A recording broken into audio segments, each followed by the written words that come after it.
ทั่วทิศในการนี้สถิตลา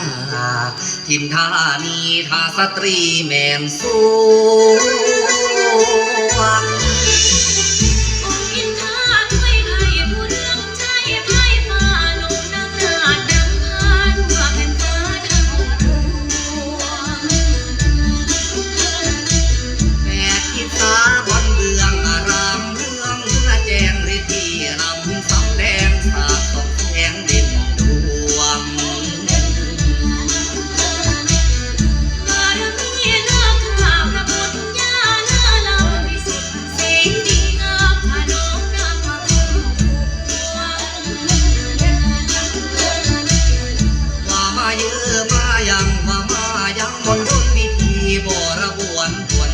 เสด็จจากที่แดนส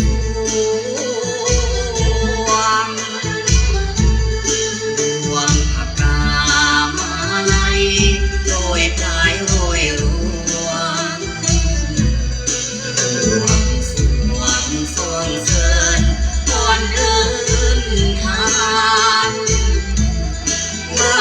นนี้มารวมเป็นพยานสีสุพรรณสรรพสิ่งอันมงคล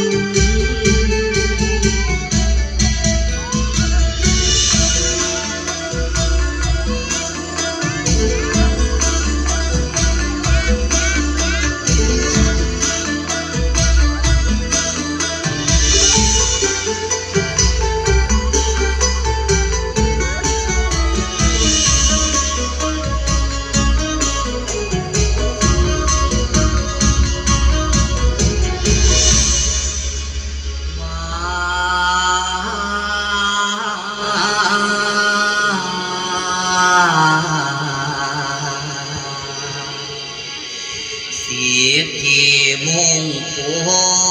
ลจงบันดลสุภาพลดลนานให้กราบพรชัยใสลึงลำจงมาลำเลียงเล่เนตรนาจะพอวอนวันเบาถ้าจะเท้าปวงเทวาให้หักษาเงียงขวัญให้เย็นสุข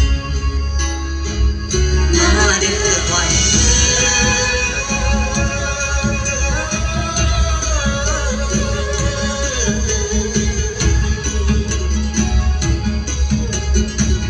วันลีลาลีลาลีลาลีลาลีลาลีลาลีลา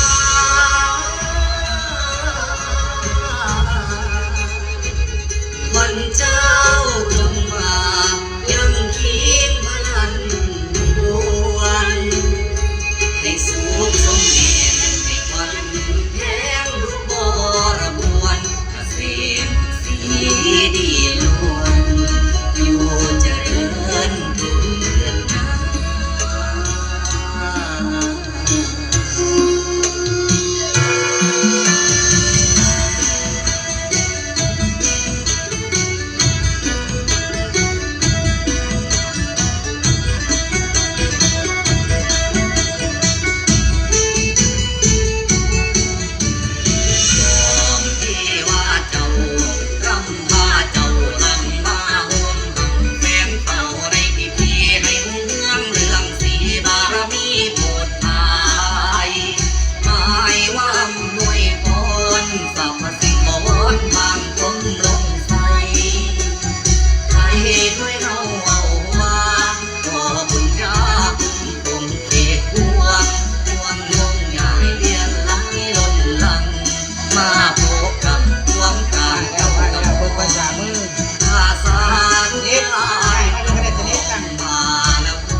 ดีแง่เด้อโหดเป็นไร้ตาเด้อความดีงานมันมีเสียเด้อสุดต่อไปเป็นสุดไฮไลท์ในงานหลังเจ้าย่าล้ำตอนนี้เบิ้งมือมันเอาเด้อมาแล้วมือเพิ่นเอาเบิ้งมือเอา บุญตามวาสนาไฟมันเอ็ดหันมาเข้าพี่ตั้งใจนั่น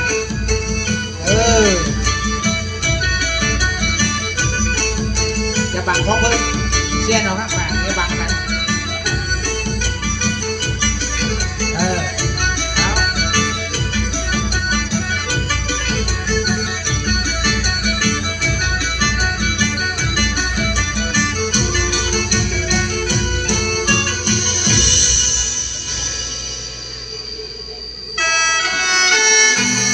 มันยาวฝันบ่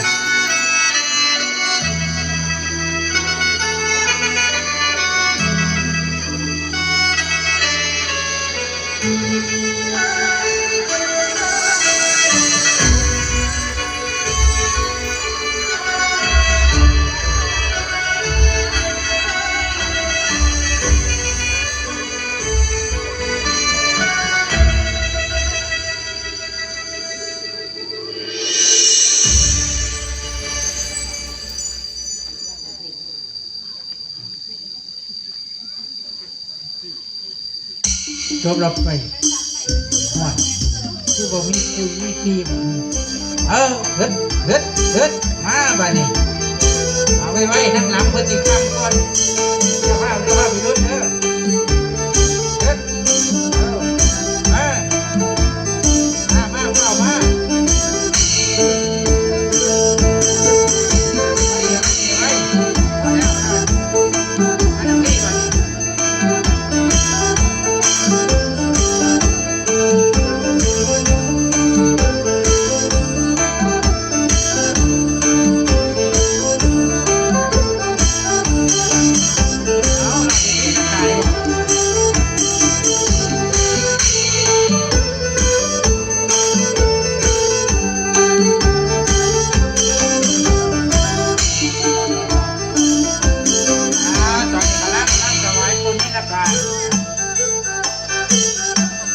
เป็นการร่ำถวายน้อมจิตนะแรงงานเขางานจะบาดเด้อให้การกินก่อนเพื่อดึงใจเจ้าของ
ป่าหัว ให้เสร็จแล้วอาจารย์หัดเสนอได้หมุน ลืมเลย แบบให้เต็มสุดนี้ เต็มซะ